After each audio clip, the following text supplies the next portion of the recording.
ഈ ലവ് ജിഹാദ് എന്ന വാക്ക് കേൾക്കുമ്പോൾ തന്നെ ചിലർ ഭയങ്കരമായി അസ്വസ്ഥരാകാറുണ്ട്. ലവ് ജിഹാദുമായി ബന്ധപ്പെട്ട ഒരു സിനിമ വന്നാലോ അത് മതപരിവർത്തനം ആ വാക്കില്ല എന്നാണ് പലരും പറയുന്നത്. അങ്ങനെ ഒരു വാക്ക് പോലും ആരും കേട്ടിട്ടില്ല.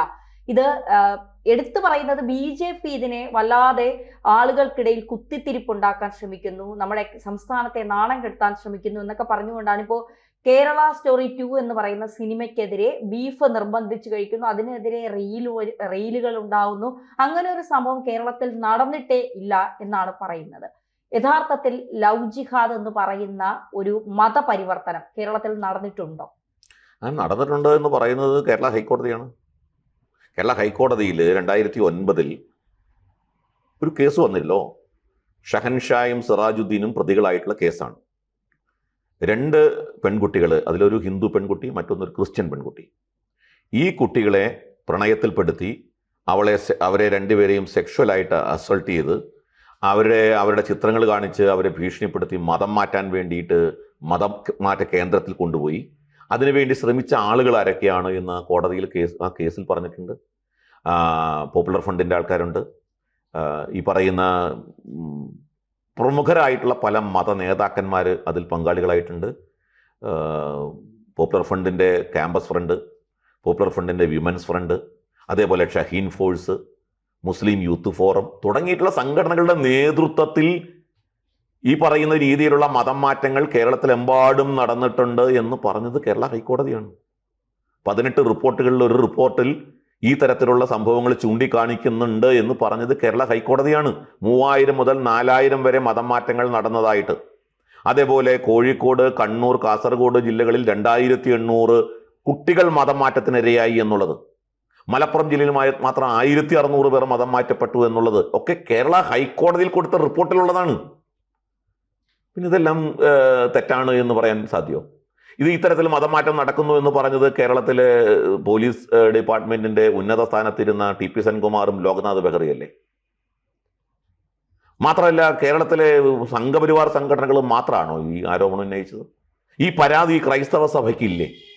ക്രൈസ്തവ സഭ ആവർത്തിച്ച് എത്രയോ വട്ടം ലവ് ജിഹാദിനെ കുറിച്ച് മാത്രമല്ല നെക്കോട്ടിക് ജിഹാദിനെ കുറിച്ച് പോലും പറഞ്ഞില്ലേ?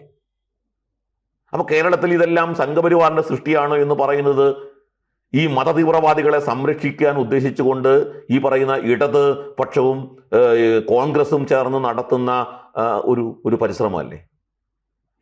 കേരള സ്റ്റോറി എന്നുള്ളത് കേരളത്തെ അപമാനിക്കാനല്ല, കേരളത്തിൽ നടക്കുന്ന ഇത്തരം സംഭവങ്ങൾ ലോകത്തിന് മുമ്പാകെ തുറന്നു കാണിക്കാനാണ്. ഇത് കേരളത്തിന് നാണക്കേടാണ്. ഇത്തരം സംഭവങ്ങൾ ഇത് നടക്കുന്നില്ല എന്ന് ആർക്കെങ്കിലും പറയാൻ സാധ്യമാണോ? ഈ കഴിഞ്ഞ 3 മാസം 4 മാസം മുൻപല്ലേ കോതമംഗലത്ത് സോണ എൽദോസ് എന്നൊരു പെൺകുട്ടി ആത്മഹത്യ ചെയ്തത്, ഒരു ക്രിസ്ത്യൻ പെൺകുട്ടി. അവരുടെ ആത്മഹത്യാക്കുറിപ്പിൽ അവർ പറഞ്ഞില്ലേ, എന്നെ മതം മാറ്റാൻ ആസൂത്രിതമായി ശ്രമിച്ചു, നിർബന്ധിച്ചു, അവരുടെ വീട്ടിൽ വിളിച്ചു വരുത്തി കെട്ടിയിട്ട് മർദ്ദിച്ചു, മതം മാറ്റാൻ വേണ്ടി കൊണ്ടുപോകാൻ ശ്രമിച്ചു എന്ന് പറഞ്ഞത് അവരുടെ ആത്മഹത്യാക്കുറിപ്പിലല്ലേ? പോലീസ് കേസെടുത്തോ ഈ നിർബന്ധിച്ച് മതം മാറ്റത്തിന് നടത്തുന്നതിനെതിരെ? പോലീസ് അത് ഒഴിവാക്കിയിട്ടാണ് കേസെടുത്തത്. ആത്മഹത്യാ പ്രേരണാ കുറ്റത്തിൽ ഈ മതം മാറ്റാൻ നിർബന്ധിച്ചു എന്നുള്ള കേസില്ല. എന്താ പോലീസ് ആർക്കനുകൂലമായിട്ടാണ് നിന്നത് അവിടെ? അപ്പൊ ഇത്തരം പരാതികളെ മൂടിവെക്കാനും ഇല്ലാതാക്കാനുമാണ് പോലീസിന്റെ ഭാഗത്തുനിന്ന് ശ്രമിച്ചത്. പിണറായി വിജയന്റെ പോലീസ് ശ്രമിക്കുന്നത് ഇത്തരം ആരോപണങ്ങളില്ല എന്ന് കാണിക്കാനാണ്. അപ്പൊ ഇത് നമുക്ക് കേരള സ്റ്റോറി കേരളത്തെ അപമാനിക്കാനാണ് എന്ന് പറയുന്നത് ഈ തൽപര കക്ഷികൾ ഈ വിഷയങ്ങളെ മൂടിവെക്കാൻ ശ്രമിക്കുന്നു. അവർക്ക് കേരളത്തെ സംബന്ധിച്ചിടത്തോളം ഈ മത തീവ്രവാദികളുമായിട്ടുള്ള അവരുടെ ബന്ധം അതത്ര കണ്ട് ഗാഠമാണ്. ഇപ്പോൾ ഇത്തവണ നമ്മൾ തെരഞ്ഞെടുപ്പിൽ നടക്കാൻ പോലെ ആരൊക്കെ തമ്മിലെ കൂട്ടുകെട്ട്? UDFന് മുസ്ലിം തീവ്രവാദികളെ ഉപേക്ഷിക്കാൻ പറ്റില്ല. ജമാഅത്തെ ഇസ്ലാമി അടക്കമുള്ള മുസ്ലിം തീവ്രവാദ സംഘടനകൾ UDFനൊപ്പമാണ്, ലീഗ് UDFനൊപ്പമാണ്. മറുഭാഗത്ത് മുസ്ലിം വോട്ടുകളെ സ്വാധീനിക്കാനായിട്ട് ഇടതുപക്ഷം മുസ്ലിം തീവ്രവാദത്തെ അങ്ങേയറ്റം പിന്തുണയ്ക്കുന്ന സമീപനം എടുക്കുകയല്ലേ?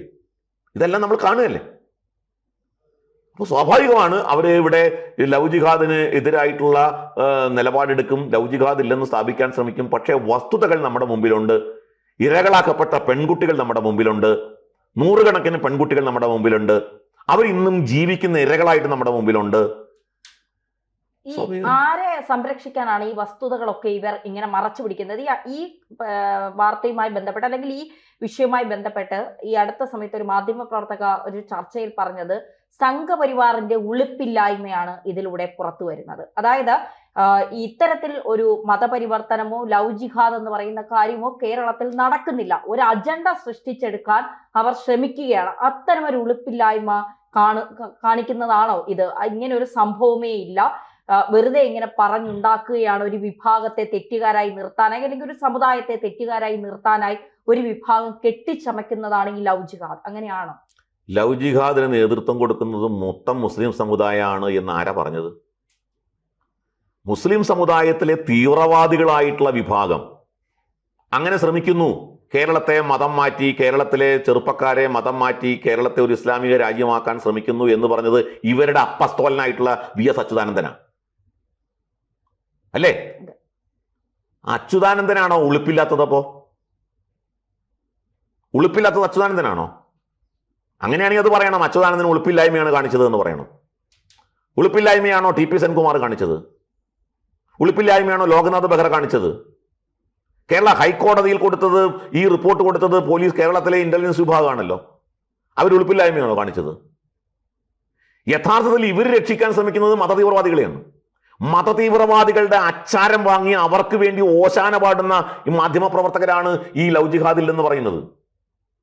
അവര് വേട്ടക്കാർക്കൊപ്പമാണ്, അവർ ഇരകളോടൊപ്പമല്ല, ഈ പാവപ്പെട്ട പെൺകുട്ടികളോടൊപ്പമല്ല. ഇരകളാക്കപ്പെട്ട പെൺകുട്ടികളോ അവർ സോന എൽദോസിന്റെ ഒപ്പമല്ല, അവർ അനുജയുടെ ഒപ്പമല്ല, അവർ നിമിഷ ഫാത്തിമയ്ക്കൊപ്പമല്ല. അവർ ഈ പാവം ഇത്തരത്തിൽ മതം മാറ്റത്തിന് വിധേയമായി സിറിയയിലേക്കോ IS-ലേക്കോ ഒക്കെ പോയ ആ രക്ഷകർത്താക്കളുടെ വേദനയ്ക്കൊപ്പമല്ല. അവരുടെ അഖില ഹാദിയയുടെ അച്ഛനും അമ്മയ്ക്കൊപ്പമല്ല. അഖില ഹാദിയെ ഹാദിയാക്കാൻ ശ്രമിച്ച, ആസൂത്രിതമായി ശ്രമം നടത്തിയ മതപരിവർത്തന ശക്തികൾക്കൊപ്പമാണ് അവര്. ആ അച്ഛന്റെ അമ്മയുടെയും അമ്മയെ കാണാൻ വന്നില്ല ഹാദിയ. അമ്മ മരിച്ചു കിടക്കുമ്പോൾ അമ്മയെ കാണാൻ വരാത്ത തരത്തിലുള്ള മതഭ്രാന്ത് സ്വന്തം മകളിൽ കുത്തിവെക്കാനായിട്ട് നേതൃത്വം കൊടുത്ത മതപരിവർത്തന ശക്തികളോടൊപ്പമാണ് ഈ പറയുന്ന മാധ്യമ പ്രവർത്തകര്. സ്വന്തം അമ്മയെയും അച്ഛനെയും തള്ളിപ്പറയാൻ പ്രേരിപ്പിക്കുന്ന മതഭ്രാന്തിനോടൊപ്പമാണ് ഈ മാധ്യമ പ്രവർത്തകര്. എന്നിട്ട് അവർ ഉളുപ്പില്ലായ്മയാണെന്ന് പറയും. ഉളുപ്പില്ലാത്തത് ഈ മാധ്യമ പ്രവർത്തകർ. അവരെല്ലാം ഈ മത തീവ്രവാദ ശക്തികളുടെ അച്ചാരം വാങ്ങി പ്രവർത്തിക്കുന്നവരാണ്. മീഡിയ വൺ പോലുള്ള ജമാഅത്തെ ഇസ്ലാമിയുടെ വേദികളിൽ പോയി നിന്നുകൊണ്ട് സംഘപരിവാറിനെതിരെ കുരയ്ക്കുന്ന ഈ മാധ്യമ പ്രവർത്തകർ, അവർക്കാണ് ഉളുപ്പില്ലാത്തത്. ഇസ്ലാമിക ജിഹാദികൾക്കൊപ്പം വേദി പങ്കിടുകയും അവരുടെ തോളിൽ കൈയിടുകയും അവരുടെ പണം കൈപ്പറ്റിക്കൊണ്ട് ഹിന്ദു സംഘടനകൾക്കെതിരെയും ഹിന്ദുത്വത്തിനെതിരെയും പ്രസംഗിക്കുന്ന ഈ മാധ്യമ സംഘങ്ങൾ, അവർക്കാണ് നാണമില്ലാത്തത്. ഉളുപ്പില്ലാത്തത് അവർക്കാണ്. അവരാണ് സത്യത്തെ അസത്യമാക്കാൻ ശ്രമിക്കുന്നത്, സത്യത്തെ തമസ്കരിക്കാൻ ശ്രമിക്കുന്നത് അവരാ. അതുകൊണ്ട് ഉളുപ്പില്ലാത്തത് ആർക്കാണെന്ന് കേരളത്തിലെ പൊതുസമൂഹത്തിന് അറിയാം, കൃത്യമായിട്ട് അറിയാം. ഈ 30,000 സാർ നേരത്തെ ഒരു ടോക്കിൽ പറഞ്ഞതുപോലെ ഇതാണ് എല്ലാവരും ചോദിക്കുന്നത്. 30,000 ഒന്നും കേരളത്തിൽ നിന്ന് അങ്ങനെ പോയിട്ടില്ല. അത് കോടതി തന്നെ പിന്നീട് മാറ്റാൻ പറഞ്ഞു. ഇപ്പൊ ടീസർ പോലും മാറ്റാൻ കോടതി പറയുന്നു. ഹൈക്കോടതി സിനിമ കാണട്ടെ എന്നൊക്കെയാണ് പറയുന്നത്. ചില സിനിമകൾ വരുമ്പോൾ ആവിഷ്കാര സ്വാതന്ത്ര്യം, അതിന് ആവിഷ്കാര സ്വാതന്ത്ര്യം വേണം. എന്തിനാണ് സിനിമയെ ഇങ്ങനെ ഭയക്കുന്നത്? ഒരു സിനിമ പുറത്തിറങ്ങുമ്പോൾ എന്തിനാണ് ഇത്തരത്തിലുള്ള അസഹിഷ്ണുത ഉണ്ടാവുന്നത്? എന്നൊക്കെ ഈ അടുത്ത കാലത്ത് ഒരു സിനിമ ഇറങ്ങിയപ്പോൾ ചോദിച്ച ഒരുപാട് ആളുകളുണ്ട്.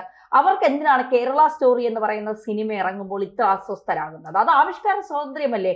പറയാനുള്ളത് കൃത്യമായി പറയട്ടെ, അല്ലെങ്കിൽ അവർക്ക് പറയാനുള്ളത് കേൾക്കാൻ താല്പര്യമുള്ളവർ കേട്ടോട്ടെ എന്നല്ലേ ചിന്തിക്കേണ്ടത്? അത് ഞങ്ങളെ ബാധിക്കുന്ന വിഷയത്തിൽ മാത്രമേ ഞങ്ങൾക്ക് ആവിഷ്കാര സ്വാതന്ത്ര്യത്തെക്കുറിച്ച് ആശങ്കയുള്ളൂ. നിങ്ങളെ ബാധിക്കുന്ന വിഷയത്തിൽ അത് ഞങ്ങളുടെ ആവിഷ്കാര സ്വാതന്ത്ര്യമാണ്. മനസ്സിലായില്ലേ? അതായത്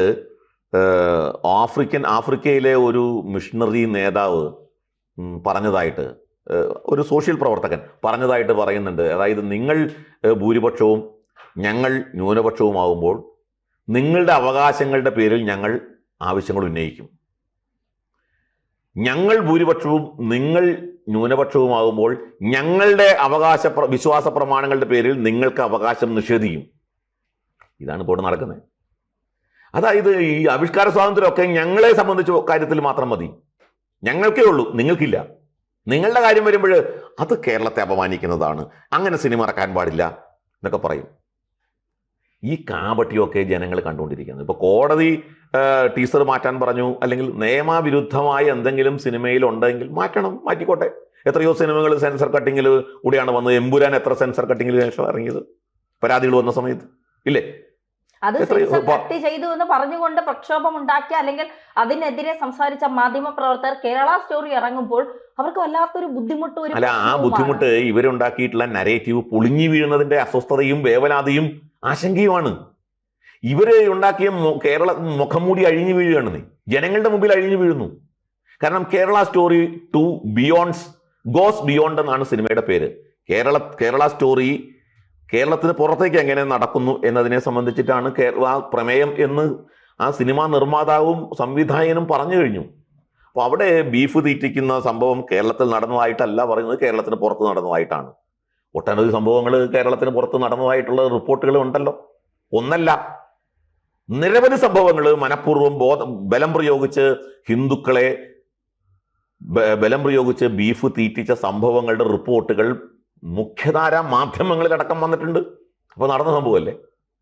ഇനി കേരളത്തിൽ നടന്നില്ല എന്നുള്ളതിന് വല്ല ഉറപ്പുണ്ടോ? കേരളത്തിൽ നടന്നില്ല എന്നുള്ളതിന് ഉറപ്പുണ്ടോ? കാരണം റിപ്പോർട്ട് ചെയ്തിട്ടില്ല എന്നുള്ളത് കൊണ്ട് നടന്നില്ല എന്നുള്ളതിനർത്ഥം. അനുജ ആത്മഹത്യ ചെയ്തു കേരളത്തിൽ. ലവ് ജിഹാദിന്റെ ഇരയാക്കപ്പെട്ട ആളാണ്. ഈ പാലാരിവട്ടം നമ്മുടെ എടപ്പള്ളിയിലെ ആണ് ആ കുട്ടിയുടെ വീട്. ആ കുട്ടി മഹാരാജസിൽ PGക്ക് പഠിച്ചുകൊണ്ടിരുന്ന കുട്ടിയാണ്, ആത്മഹത്യ ചെയ്തു. ആത്മഹത്യക്ക് മുൻപായിട്ട് ആത്മഹത്യക്ക് കാരണമായിട്ടുള്ളത് ഇതേപോലുള്ള ഹരാസ്മെന്റ് അല്ല എന്നെങ്ങനെ അറിയാം? ആ കുട്ടിയുടെ തലമുടി മുറിച്ചിരുന്നു, ആ കുട്ടിയെ മതം മാറ്റിയിരുന്നു, ആ കുട്ടിയെ ബീഫ് തിരിച്ചില്ല എന്നുള്ള ഉറപ്പുണ്ടോ? നിർഭാഗ്യവശാൽ ആ കുട്ടി ആത്മഹത്യക്കുറിപ്പൊന്നും എഴുതിയിട്ടില്ല, സോന എൽദോസ് എഴുതിയ പോലെ. ഇത് നടക്കുന്നു കേരളത്തിൽ അടക്കം. ഇത്തരം നിർബന്ധങ്ങൾ, ഇത്തരം ഫോഴ്സ് മതമാറ്റങ്ങളുടെ പിന്നിൽ നടത്തിയിട്ടുണ്ട്. അതാണ് ഷഹൻഷാ കേസിൽ ആ 2 പെൺകുട്ടികൾ പോലീസിനോട് പറഞ്ഞത്. അവർ പറഞ്ഞല്ലോ അവർക്കുണ്ടായ അനുഭവങ്ങളുടെ അടിസ്ഥാനം എന്തൊക്കെയാണെന്ന്. അപ്പോൾ ബീഫ് തിരിച്ചത് മാത്രമാണോ പ്രശ്നം? കേന്ദ്ര പ്രമേയം എന്താണ്? കേന്ദ്ര പ്രമേയം ഈ പറയുന്ന തരത്തിലുള്ള മതമാറ്റങ്ങളാണ്. അതിനെ നമുക്ക് അഡ്രസ് ചെയ്യാം. ബീഫ് തിരിച്ചത് മാത്രമല്ലല്ലോ. ഈ പ്രമേയത്തോടുള്ള സമീപനം എന്താണ്? അത് കേരളത്തിലടക്കം വ്യാപകമായിട്ട് നടക്കുന്നുണ്ട്, മുഴുവൻ ഭാരതത്തിൽ നടക്കുന്നുണ്ട്. ആ അനുഭവങ്ങളാണ് ഈ സിനിമയിലൂടെ പങ്കുവയ്ക്കുന്നത്. സിനിമ കാണുക, സിനിമയെ തള്ളിക്കളയുന്നതാണെങ്കിൽ തള്ളിക്കളയുക, കാണേണ്ടവർ കാണട്ടെ, കാണേണ്ടവർ കാണട്ടെ, കാണേണ്ടാത്തവർ കാണണ്ട, വിമർശനങ്ങൾ ഉയരട്ടെ, അതിലൊന്നും യാതൊരു കുഴപ്പമില്ല. പക്ഷെ അത് കാണാൻ പാടില്ല എന്ന് പറഞ്ഞ് കോടതിയിൽ പോയി ഈ സിനിമ നിരോധിക്കണം എന്ന് പറയുന്നവർ തന്നെ നാളെ വന്നിട്ട് ആവിഷ്കാര സ്വാതന്ത്ര്യത്തെക്കുറിച്ചൊക്കെ വീമ്പടിക്കുമ്പോൾ എത്ര വലിയ കാപട്യമാണ് ഇവരുടെയൊക്കെ പെരുമാറ്റത്തിലുള്ളത് എന്നുള്ളത്, പ്രവർത്തനത്തിലുള്ളത് എന്നുള്ളത് വളരെ വ്യക്തമാണ്. വളരെ വളരെ നമസ്കാരം.